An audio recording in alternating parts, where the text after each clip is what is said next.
ಆಮೇಲೆ ಲಂಚ್, ಆಮೇಲೆ ಗಾಂಧಿ ಜೈ ಬಾಬು, ಜೈ ಭೀಮ್, ಜೈ ಸಂವಿಧಾನ.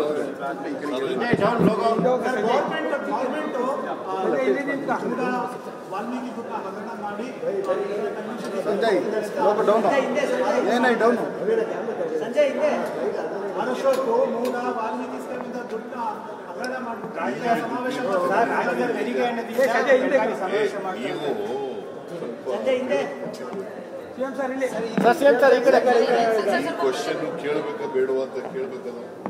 ವೆರಿಸ್ ದಿ ಕ್ವಶನ್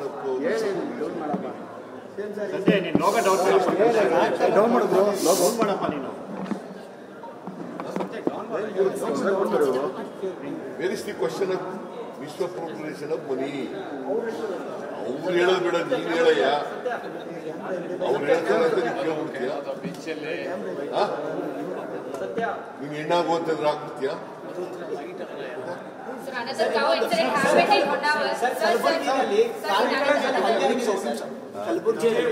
ವಿಜಯಪುರದಲ್ಲಿ ಕಾರ್ಮಿಕರ ಮೇಲೆ ಹಲ್ಲೆ ಆಗಿದೆ ಸರ್. ತುಂಬಾ ಹೊಡೆದಿದ್ದಾರೆ, ಜನಕ್ಕೆ ಹೊಡೆದಿದ್ದಾರೆ. ಇಟಂಗಿ ಹಟ್ಟಿನವರು ತುಂಬಾ ಕೆಟ್ಟದಾಗಿ ಅವ್ರ ಮೇಲೆ ಕ್ರಮ ತಗೋತೀವಿ. ಯಾರೇ ತಪ್ಪು ಮಾಡಿದ್ರು ಅವ್ರನ್ನ ಯಾರು ಸ್ಪೇರ್ ಮಾಡಲ್ಲ. ಪತ್ರಿಕಾ ಪ್ರಕಟಣೆ ಈ ಸಂದರ್ಭದಲ್ಲಿ ಬಂದಿರೋದು ರಾಜಕೀಯ ಪ್ರೇರಿತ ಅಂತ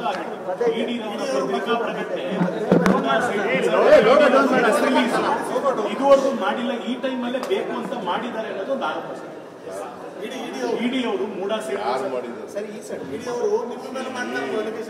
ಇಡಿ ಅವರು ಪ್ರೆಸ್ ರಿಲೀಸ್ ಮಾಡಿರೋದಕ್ಕೂ ನನಗೂ ಸತ್ಯ ಹೇಳಪ್ಪ ಸಂಬಂಧ. ಅವರು ರಾಜಕೀಯವಾಗಿ ಫೇಸ್ಬುಕ್ ಮಾಡಿದ್ದಾರೆ, ನೆಗೆಟಿವ್ ಮಾಡಿದ್ದಾರೆ, 50-50 ಸೈಟ್ ತೆಗೆದಿದ್ದಾರೆ. ಅದನ್ನು ಮುಟ್ಕೋಲ್ ಹಾಕೊಂಡಿದ್ದೀವಿ ಅಂತ ಹೇಳಿದ್ದಾರೆ. ಅವ್ರು ಯಾರು ನಮಗೂ ಅದಕ್ಕೂ ಸಂಬಂಧ ಇದೆ. ಅನಗತ್ಯವಾಗಿ ಬಿಜೆಪಿಯವರು ಬೇಕು ಅಂತೇಳಿ ಅದನ್ನ ರಿಲೀಸ್ ಮಾಡಿದ್ದಾರೆ. ವಿಡಿಯೋ